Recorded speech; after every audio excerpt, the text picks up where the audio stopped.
ওম হ্ৰিং শ্ৰীং লক্ষ্মী নাৰায়ণী নমঃ।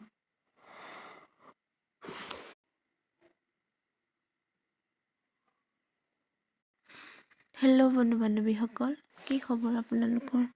আশা কৰোঁ আপোনালোক সকলো ভালে আছে। আজি মই হোজাৰ শংকৰদেৱ নগৰত অৱস্থিত এটি লক্ষ্মীনাৰায়ণ মন্দিৰত আহিছোঁ।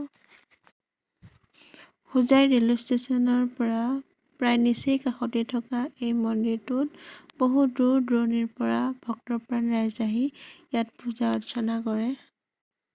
সুন্দৰ মনোমোহাকৈ সুসজ্জিত এই মন্দিৰটোত আহি এনেকুৱা লাগিছে যেন ইয়াতেই ভগৱানক আমি সাক্ষাৎ কৰিব পাৰোঁ, তেওঁৰ সৈতে কথা পাতিব পাৰোঁ, উজাৰি দিব পাৰোঁ নিজৰ মাজত থকা নানা অভিযোগ আৰু বাৰ্তালাপ কৰিব পাৰোঁ।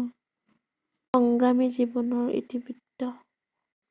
বৰ্তমান মানুহ জীৱজাতি সকলো ফালৰ পৰাই ধনী, দুখীয়া মাত্ৰ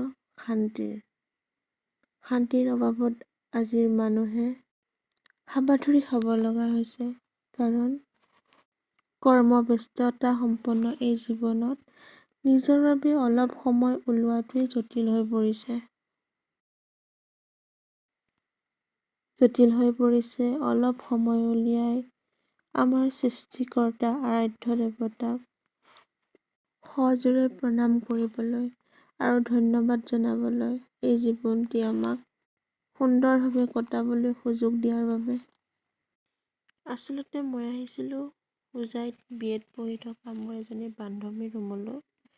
তাই ক'লে ওচৰতে মন্দিৰ আছে, যাবা নেকি?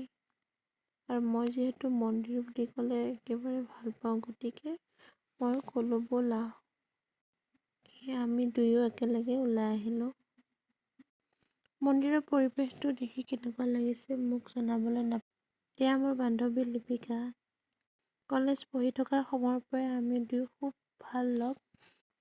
চাকৰিৰ কৰ্মব্যস্ততাৰ বাবেহে আমি ইজনে সিজনৰ লগত লগ হ'ব পৰা নাছিলোঁ।